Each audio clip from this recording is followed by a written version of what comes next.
اور چلنے کی ضرورت ہے۔ اس سلسلہ میں جو کاوشیں ہیں، اب دیکھو حضرت عبداللہ بن عباس رضی اللہ تعالیٰ عنہ ہمارے آقا علیہ السلام کے چچا زاد بھائی ہیں، جنہیں گھٹی ہمارے آقا علیہ السلام نے اپنے لعاب سے دی، دعائیں کی ان کے لیے۔ ان سے بڑا شہزادہ کون ہوگا؟ وہ کہتے ہیں کنت اتوسد علی باب دارہ، حضرت عبداللہ بن عباس جنہیں سرکار کے لعاب نے بھی علم دے دیا ہے اور میرے نبی علیہ السلام کی دعا نے بھی علم دے دیا ہے، اس کے باوجود وہ پڑھنے کے لیے گھر سے نکلے۔ کہتے ہیں میں حضرت معاذ بن جبل رضی اللہ تعالیٰ عنہ کے دروازے پہ جاتا، حضرت ابی بن کعب، حضرت زید بن ثابت رضی اللہ تعالیٰ عنہ کے دروازے پہ پڑھنے جاتا تو میں جا کر دستک نہیں دیتا تھا کہ استاذ محترم کو تکلیف نہ ہو۔ کنت اتوسد علی باب دارہ، میں دروازے کے سامنے اپنی چادر بٹھا کے بیٹھ جاتا کہ وہ خود باہر نکلے تو مجھے پڑھائیں۔ یعنی کتنے بڑے صاحبزادے ہیں، کتنے بڑے شہزادے ہیں، لیکن علم کے لیے دروازوں پہ جا کے بیٹھے ہیں۔ کہتے بالآخر جب میں تھک جاتا، اندر سے کوئی بھی باہر نہیں نکلا تو میں لیٹ جاتا۔ کانت الریاح تسفی الغبار علی وجہی، میری نو عمر تھی اور بالکل نوخیز داڑھی تھی، ہوا چلتی تھی، ریت سے میرا منہ بھر جاتا تھا، مگر میں اپنے استاذ کا دروازہ نہیں چھوڑتا تھا۔ جب وہ باہر نکلتے تو کہتے یا ابن عباس ہل ارسلت الینا، ابن عباس آپ نے کیا کیا؟ پیغام بھیجتے تو ہم گھر آپ کو پڑھاتے، آپ کیوں آئے ہو؟ آپ کی اتنی بڑی شان ہے، آپ صرف پیغام بھیجتے، ہم گھر پہنچ جاتے پڑھانے کے لیے۔ تو کہتے میں کہا کرتا کنت انا حق کا بزا من کا، کہ جس سینے میں علم ہے یہ اس کی شان ہے، تمہارا کام جا کے پڑھانا نہیں، میرا کام آ کے پڑھنا ہے۔ اس طرح حضرت عبداللہ بن عباس رضی اللہ تعالیٰ عنہ نے دین حاصل کیا، اور اتنے مشکل مراحل کے اندر اہل دین نے دین کی خیرات بانٹی ہے کہ امام بقی بن مخلد وہ اندلس سے بھی آگے افریقہ سے چلے اور چلتے چلتے علم حاصل کرنے کے لیے بغداد شریف پہنچے۔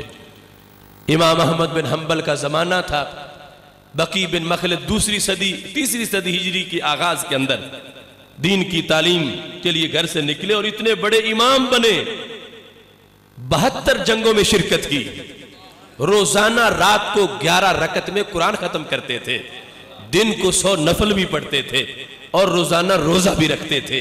وہ امام بقی بن مخلد جب بغداد شریف پڑھنے کے لیے گئے تو حاکم وقت نے امام احمد بن حنبل پہ پابندی لگا رکھی تھی کہ تم کلاس نہیں لے سکتے، تم جمعہ نہیں پڑھا سکتے، تم تقریر نہیں کر سکتے، تم درس نہیں دے سکتے۔ امام بقی بن مخلد کو بڑا افسوس ہوا کہ کہاں سے میں چلا ہوں، ہزاروں میل کا سفر کیا ہے اور جن کے پاس پڑھنا ان پہ پابندی لگ چکی ہے۔ کہتے میں ڈھونڈتا ڈھونڈتا جس وقت امام احمد بن حنبل کے دروازے پہ پہنچا، امام احمد بن حنبل کے دروازے پہ میں نے دستک دی تو دروازہ کھول کے انہوں نے مجھے اندر کر لیا اور انہوں نے پوچھا تم کہاں سے آئے؟ میں نے بتایا کہ میں تو بڑی دور سے آیا ہوں اور پڑھنے کے لیے آیا ہوں۔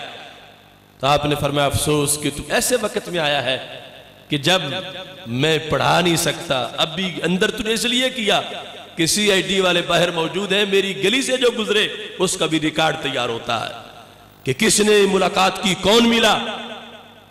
کاش کہ تم اس زمانے میں آتے کہ جب مجھ پر کوئی پابندی نہیں تھی۔ تو بقی بن مخلد کہتے ہیں ٹھیک ہے پابندی لگ گئی آپ پہ، مگر اگر آپ مان جائیں تو ایک طریقہ اب بھی پڑھنے کا ہے۔ دیکھو علم کی تلاش میں لوگ کیسے نکلے اور کیسے پڑھا۔